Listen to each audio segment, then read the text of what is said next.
Welcome to NYC Now, your source for local news in and around New York City from WNYC. It's Thursday, July 17th. Here's the midday news from Veronica Del Valle.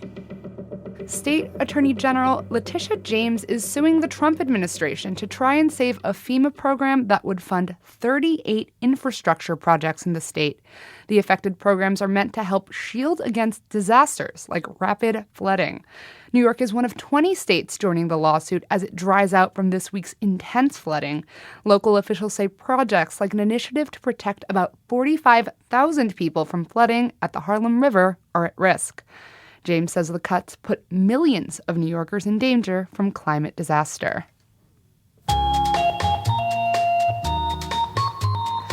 Pop singer and New Jersey native Connie Francis has died at the age of 87. Her longtime friend and recording label president Ron Roberts confirmed her death. Francis rose to pop stardom in the 50s and 60s. She was the first woman to top the Billboard Hot 100 with her song Everyone's Fool in 1960. But more recently, the singer had a resurgence when her song Pretty Little Baby went viral on TikTok this year. Pretty little baby, you say that maybe you'll be thinking of 85 and mostly cloudy right now with a heat advisory still in effect. Today, a slim chance of mid-afternoon showers, partly sunny and a high of 92, but feeling closer to 97. Warm winds are gusting as high as 25 miles an hour. Tonight, a low around 73, wind gusts up to 24 miles an hour. Tomorrow, finally cooling off, mostly sunny with a high of 84. Stick around. There's more to come. NYC. I'm Sean Carlson for WNYC. It's time for Politics Brief, our weekly segment where we normally break down the news out of City Hall and Albany, but today we're going to focus on the race for City Hall. We're joined by WNYC's Brigid Bergin and Elizabeth Kim.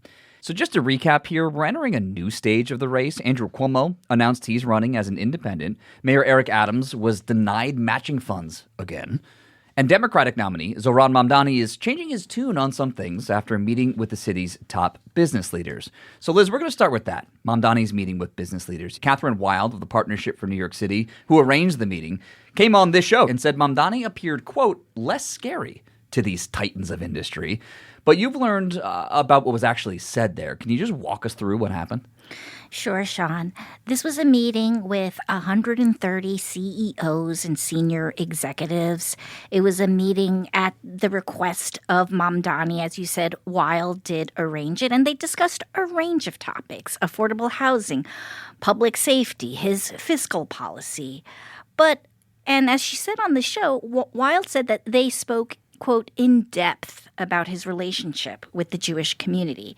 And they touched on what has been a lingering controversy for Mamdani, which is his position on the slogan, globalize the Intifada.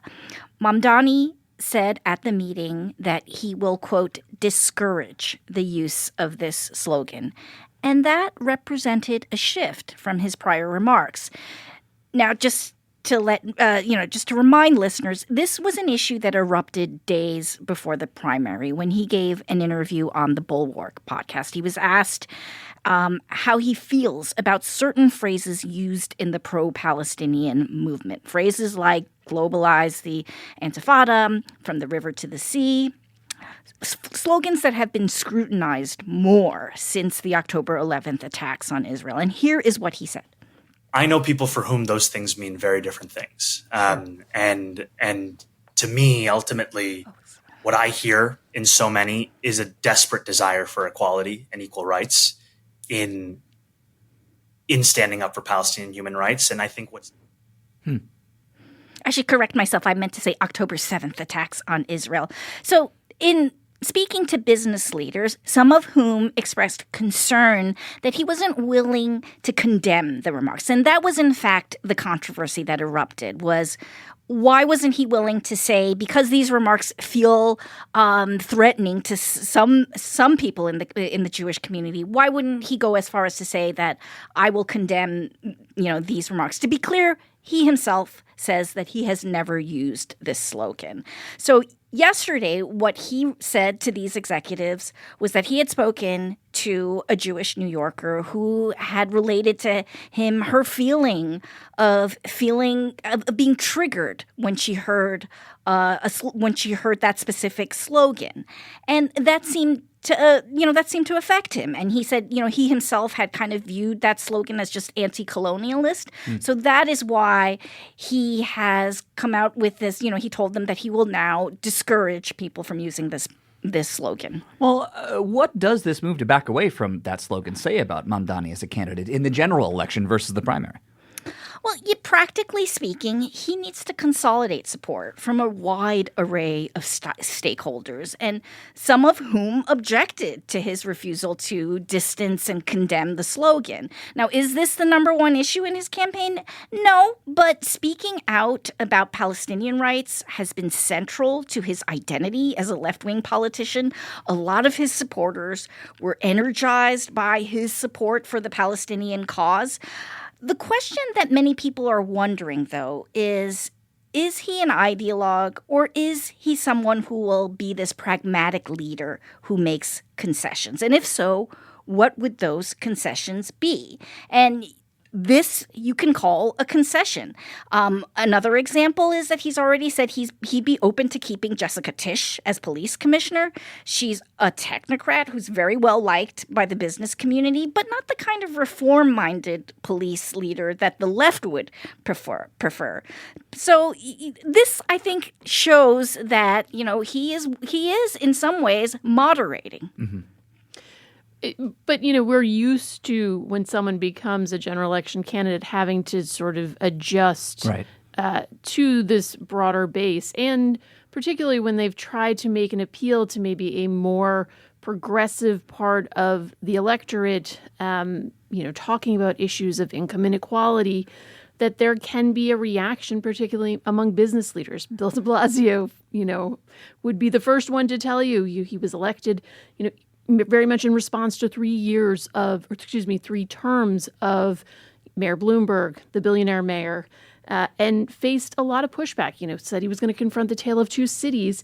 And while he made measurable progress on some of those economic issues, by the final year of his term, de Blasio, really while he was out trying to mount this presidential campaign, there were business leaders who were so angry with him that they, came out with this open letter attacking his leadership over, the lack of public safety in certain neighborhoods. And so, this is a challenge that, a mayoral candidate and certainly the mayor, whoever that ends up being, will face. Yeah.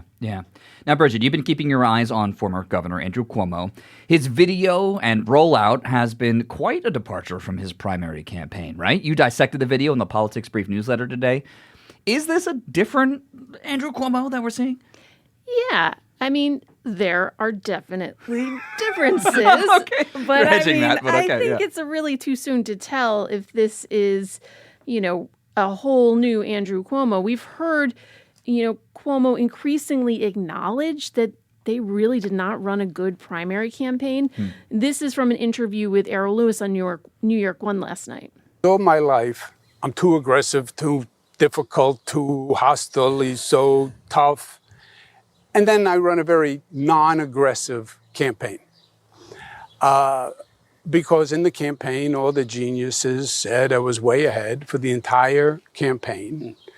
So the campaign played it safe.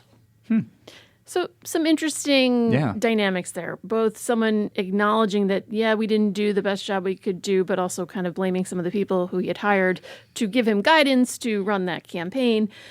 But one of the things that he was more explicit about was he is going to be on the attack against Mamdani. He is going to be criticizing some of his proposed solutions to the affordability crisis.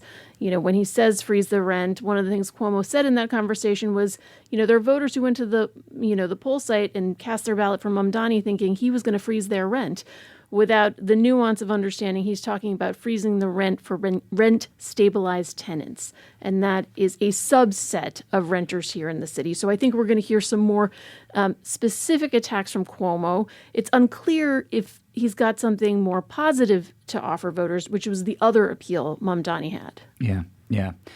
We only have like a minute left here, but I want to get to this. New York City's mayor's race often garners national attention, right? President Trump has weighed in a few times on the race so far. What is the latest from him?